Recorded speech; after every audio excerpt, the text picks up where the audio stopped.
जो स्त्री अपना कल्याण चाहती हो और जो पुरुष अपना कल्याण चाहते हो वो लोग इस बात को बहुत ध्यान से सुनेंगे, और जो अपना कल्याण नहीं चाहते सो वो ना सुने। जो कल्याण चाहते हैं वो सुने। रामचरितमानस में लिखा है कि जो पुरुष अपना कल्याण चाहता हो वह पराई स्त्री को स्वप्न में भी ना देखे। आज हमारा संसार आज विषयों की ओर ही तो बढ़ रहा है, और राम जी इसलिए आए यह बताने के लिए कि चरित्रवान बनोगे, चरित्रवान रहोगे तो कुछ प्राप्त करोगे। देखो, चरित्र को समाप्त कर देने से ना कोई फायदा नहीं है। कैरेक्टरलेस व्यक्ति किस काम का है ये बताओ। इसलिए चरित्रवान हम सबको बनना चाहिए। स्त्रियां भी चरित्रवान बने और पुरुष भी चरित्रवान बने। किसी भी प्रकार से आपके चरित्र पर कोई दाग ना आवे, कोई कलंक ना लगे, इसका ख्याल आपको ही रखना चाहिए, है ना। आज देखने को यह मिलता है लोग अपना चरित्र बिगाड़ लेते हैं। चरित्र का ख्याल रखा करो। वही व्यक्ति सफल है, उस व्यक्ति का लोक परलोक दोनों बन जाता है जिसने चरित्र बना लिया, और उस व्यक्ति का लोक परलोक बिगड़ जाता है जिसने चरित्र बिगाड़। चरित्र बिगाड़ना मतलब लोक परलोक सब बिगाड़ लेना, और चरित्र बना लेना मतलब लोक परलोक सब बना लेना, है ना मैया। आजकल के बच्चे चरित्र का बिल्कुल ख्याल नहीं रखते हैं, चरित्रहीन हो जाते हैं बच्चे।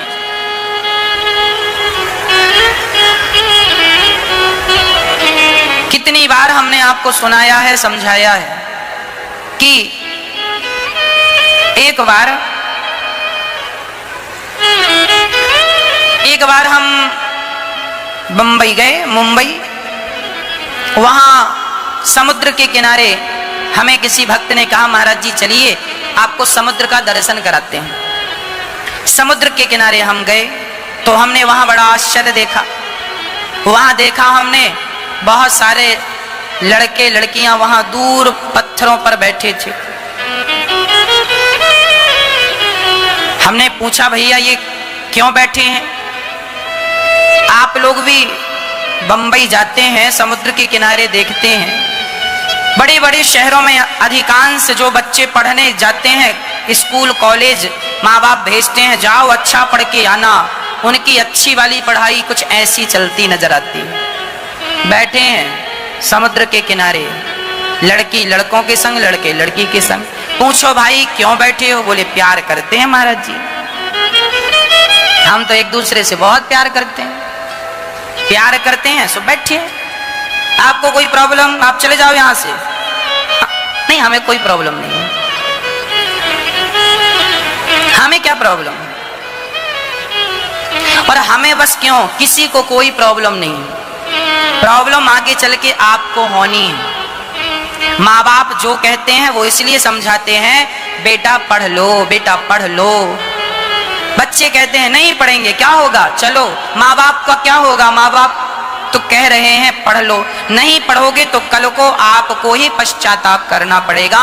जो भी मुसीबत आएगी वो तुम्हारे माँ बाप पर नहीं, वो तुम पर ही आनी है। आगे तुम्हें ही सब कुछ झेलना है। इसलिए ये सब झूठे संसार में ना उलझा करो, भगवान में मन लगाओ, पढ़ाई में मन लगाओ, पढ़ लिख करके खूब सफल व्यक्ति बनो, सफलताएं प्राप्त करो, धन खूब कमाओ, और जहां तुम्हारा विवाह हो किसी पुरुष से, किसी स्त्री से, अपनी पत्नी अपने पति से प्यार करो, और गृहस्थ में रहकर खूब प्यार करो, कोई मनाही नहीं है। पर हमारे सनातन धर्म में शादी के पहले यदि आपने अपना चरित्र बिगाड़ लिया तो उसे पाप समझा जाता है। विवाह के पहले कोई स्त्री या कोई पुरुष अपना चरित्र बिगाड़ ले तो उसे क्या समझा जाता है? अरे विवाह के पहले क्या, विवाह के बाद भी यदि कोई पत्नी अपने पति को छोड़कर किसी पुरुष से संबंध रखे, और कोई पुरुष अपनी पत्नी को छोड़कर किसी स्त्री से संबंध रखे, तो क्या समाज में उसे अच्छा पुरुष और अच्छी स्त्री कहा जाएगा? बोलो, नहीं कहा जाएगा। एक पिता ने अपनी बेटी से कहा, बेटी पूरे कपड़े पहन लिया करो, बेटी ने कहा पापा क्या पुराने विचारों को लेके चल रहे हो, पुराने ख्यालों में जी रहे हो। पिता ने कहा चलो बेटी की मर्जी है तो तुम जैसी हो ठीक है। एक दिन पिता ने अपनी बेटी के लिए बढ़िया मोबाइल खरीद के गिफ्ट दिया उसके जन्मदिन में। बढ़िया मोबाइल था, महंगा वाला। बेटी ने मोबाइल लिया, बड़ी खुश पापा के गले लग गई। वाह पिताजी, वाह पापा, आपने मेरी खुशी का कितना ख्याल रखा। अब जरा एक छोटा सा काम और करा दो, मोबाइल लाए हो तो जरा स्क्रीन गार्ड भी लाओ, जरा इसका बैक कवर भी लाओ। यदि कवर होगा तो ये जरा सिक्योर रहेगा, नहीं गिरेगा सो टूट जाएगा। पापा ने कहा बेटी इतना महंगा मोबाइल है, इतना खूबसूरत है मोबाइल, और तुम इसे कवर में ढक लोगी, आगे भी कवर पीछे भी कवर, इसकी खूबसूरती जरा दब जाएगी। बेटी ने कहा ना पापा, मैं बिल्कुल रिस्क लेना नहीं चाहती, महंगा मोबाइल है। पापा ने कहा बेटी यही तो मैं तुझे समझा रहा था, जैसे तू 50,000 के मोबाइल के लिए कोई रिस्क लेना नहीं चाहती, तो तू जानती नहीं कि तेरी कीमत क्या है। मैं तुझ पर भी तो कोई रिस्क लेना नहीं चाहता, इसलिए तो कहता हूं जरा शरीर को ढक्का रखा करो, मर्यादा में रहा करो, मर्यादित रहा करो, है ना। जो आपको अच्छा लगे वही तो दूसरों को अच्छा लगेगा। इसलिए ये सभ्य भारत है, ये भारत है, अच्छे लोग यहाँ रहते हैं। मर्यादाओं का ख्याल हम सबको रखना चाहिए। ये बताओ क्या है, बोलो, जोर से बोलो। गुलाब, अब हम आपसे कहें इसे मत देखो, आप अपना देखने का नजरिया सुधारो, इसे मत देखो। आप सुधार लेंगे। अब हम दिखा रहे हैं तो आप देख रहे हैं कि नहीं, जो हम दिखाएंगे वो आप देखेंगे कि नहीं, हाँ या ना, देखेंगे। अब हम दिखाएं और आपसे कहें अपनी सोच बदलो, क्या देख रहे हो? हम दिखा रहे हैं सो आप देख रहे हैं, गुलाब सब देख रहे हैं, हम ये दिखा रहे हैं सब देख रहे हैं। उसी तरह हमारी बहन बेटियां अपने शरीर को जब दिखाती हैं तो वो कहती हैं क्या देख रहे हो, अपनी सोच बदलो। जब तुम दिखा रहे हो तो देखने वाले को नुकसान क्या है, वो तो देखेगा ही।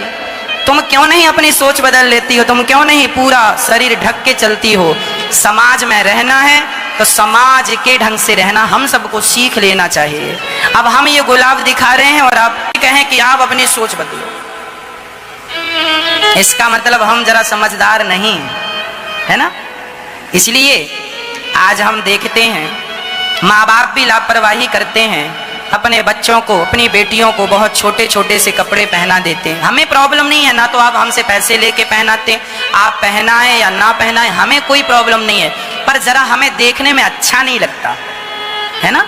आपको अच्छा लगता है, बोलो, लगता हो सो भाई, हमें कोई दिक्कत। आप ये ना कहना महाराज जी आपको क्या प्रॉब्लम, हमें सचमुच कोई प्रॉब्लम नहीं है। हम तो आपके भाई हैं, आपके बेटे हैं, आपके अपने हैं। हम देखो, हम अभी ये बातें गुरु की दृष्टि से नहीं कह रहे हैं, हम सामान्य व्यक्ति जब सड़क पर हम निकलते हैं और सड़क में जब हम देखते हैं कि लोग कुछ सभ्यता से चल रहे हैं या कुछ असभ्य चल रहे हैं, तो हमें ऐसा लगता है कि हमारा भारत है, सब शिक्षित हों, सब समझदार हों, तो नुकसान क्या है? हमें ही अच्छा नहीं लगता तो स्वाभाविक है कि दूसरों को भी अच्छा नहीं लगता होगा। और बहन बेटियों को समझाओ तो वो कहते हैं महाराज जी आप 21वीं सदी में बताओ ऐसी बातें कर रहे हैं। हाँ, 21वीं सदी है, इसका अर्थ ये नहीं है कि आप सारे कपड़े उतार दो। हम जितना अपने आप को ढक के रहेंगे, याद रखना पुरानी कहावतें हैं, भोजन भजन और बेटी पर्दे में अच्छी लगती हैं। क्या? भोजन भजन और बेटी, ये तीनों कहाँ अच्छी लगती हैं? कहाँ अच्छी लगती हैं? पर्दे में। एक भजन है, उसकी एक लाइन सुना देता हूं, पूरा तो व्याख्या करने का समय नहीं है, सुनाता हूं। चाहे बेटा कितना प्यारा हो, उसे सिर पे बिठाना ना चाहिए। चाहे बेटा कितना प्यारा हो, उसे सिर पे बिठाना ना चाहिए। चाहे बेटी कितनी सुंदर हो उसे घर घर घुमाना ना चाहिए। चाहे बेटी कितनी सुंदर हो उसे घर घर घुमाना ना चाहिए। बेटी कितनी भी सुंदर हो घर घर प्रदर्शन करने की वस्तु नहीं है वो। पर्दे में रखना अच्छा है। अपने आप को संभाल के देखो, आपकी कीमत आप ही समझते हैं, कोई दूसरा नहीं समझता। इसलिए अपने आप को बचा के रखो। और ये जो तुम प्यार व्यार के चक्कर में आजकल हमारी बहन बेटियां, अच्छा जो स्त्री होती है ना वो जरा ज्यादा भोली होती है, सरल होती है, सीधी। पुरुषों को ज्यादा चतुराई आती है जबकि स्त्रियों को कम चतुराई आती है। स्त्री सरल होती है, सीधी होती है। बहुत सारी स्त्रियां सीधी हैं, बहुत सारी स्त्रियां होती होंगी, पर मैं उनकी बात ना करूं।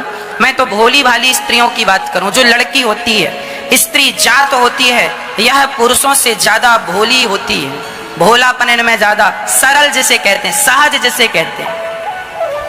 लड़की जब किसी से प्यार करती है ना तो वो पूर्ण रूप से प्यार करती है।